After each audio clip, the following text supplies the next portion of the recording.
In Toronto at Minds and Money, we're joined by Jon Hykawy, President at Stormcrow Capital. Jon, thank you for being with us on SmallCapPower. Oh, thanks for having me, Rachel. So let's talk about you first. You've been in capital markets for 17 years, and you also define yourself as an analyst. So what's your overview of the market this year so far? I only accept the title analyst because I have nothing better to offer. But other than that, no, the year so far has actually been very, very good. I mean, we've watched metal prices in the areas that I cover, which are what most people term critical materials. Mm-hmm. So they're metals and materials that get used in relatively small quantities in a final product, but they're essential to the construction of that product. So it would be things like lithium and cobalt in batteries, vanadium for the steel market, or niobium for the steel market, graphite for a variety of applications, materials like that. And so far this year, the prices have been doing fantastic things. So can't complain. The enthusiasm is back amongst the investor base because the prices are moving up, and frankly, it looks like the end of the world is past us. Well, now that you mention metals like vanadium, for example, what is it used in, and why are you so interested in this metal?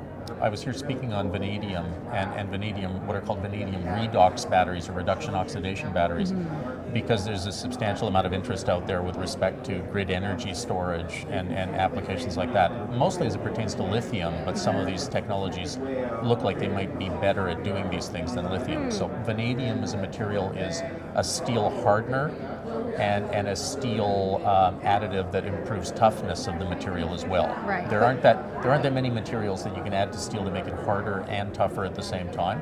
Vanadium does that. So that's the traditional application. Now vanadium is being applied, and we hope in the future will be increasingly applied to use in batteries, both lithium ion as well as these alternative type grid storage devices like vanadium redox batteries. Right. So we're obviously at the early stage of this opportunity. Very much. But where are they produced, and who are the leaders in the space, if there are any at this time? There are 3 or 4 places in the world that have become centers. The original invention was basically done in Australia, and so there are a couple of Australian groups that are producing the batteries and working on future versions of it. The Chinese have become a strong player in the space, both because of their need for improving their largely disconnected grids and making them more stable and more reliable. Right. They got their technology largely out of a Canadian company. Really? Which company? A company called VRV Technologies that was based in Vancouver. Oh, wow, okay. It was purchased by a group called Prudent Energy out of Beijing, and that technology is propagated through the Chinese space to be advanced by Chinese scientists over there into versions that are now being deployed in demonstration projects by entities like State Grid outside of Beijing. Now, with respect to where it's mostly produced, I know that it's South Africa and Russia, which are obviously not very stable areas of the world.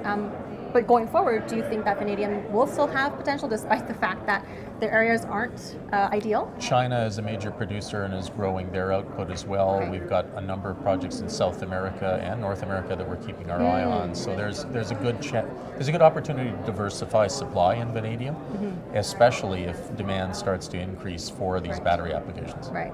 Now let's talk about recycling. So I know that this is something that people could think, oh, this is going to be a challenge for lithium and cobalt. Do you agree or not? I agree that recycling to date has been difficult to do, and part of the problem is just the lack of large sources of viable recycled material. It's hard to recycle lithium out of batteries that fit in cell phones when you've got to gather up hundreds of thousands of cell phones before you can do anything and then pick the batteries out. As we move towards larger scale batteries, either for energy storage near the home or at the small distribution center level, or in automobiles where you've got large collections of cells, that problem of collecting the material becomes easier. Now you just have to design a process that basically can take these disparate batteries, because not all chemistries in lithium batteries are the same. Right. And you've got to be able to break all of these batteries down in a process and extract the constituents that went in. There are a few groups, very good industrial groups, that are looking at processes to do exactly that, and they're at the pilot stage of demonstrating them. So I think we're going to have recycling solved by the time we have enough batteries to process through the recycling companies. Great, thank you. Now, lastly, I want to talk about what investors here have been saying is that the opportunity for lithium and cobalt has not passed. There's still a big opportunity for someone to enter into it. Do you agree or do you disagree? I don't disagree at all. I think we're in the very early days of the electrification of the vehicle. It is a more efficient, less expensive way to push a vehicle down the road. So ultimately, I think we move in that direction as a society, as a planet. Lithium, I'm less worried about. Lithium is fairly common.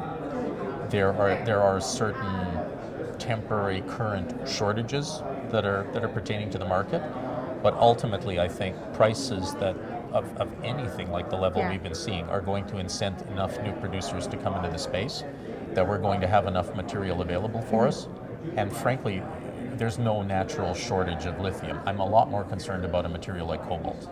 Cobalt is relatively rare. It's tough to find. Oh yeah. It's hard to find in anything approaching a mining quantity in any one place. Historically, it's produced as byproduct. Although I think when you look at some of the larger producers today, and you realize that copper prices haven't really increased while cobalt prices have jumped, you might find, if you do the calculation, that some of those producers are now primary cobalt mines rather than primary copper. Right, which is why a lot of mines. companies have focused on copper mines and nickel mines. Absolutely. And so what we're seeing now is companies starting to reevaluate the way they approach this market. That will help us get through the medium term, but longer term, cobalt is a concern. And if cobalt is a concern, they're called lithium-ion batteries. Nope, they're mostly cobalt. They're mostly cobalt. Yeah. Well, Jon, thank you so much for your insight today. You're very welcome. Thank you.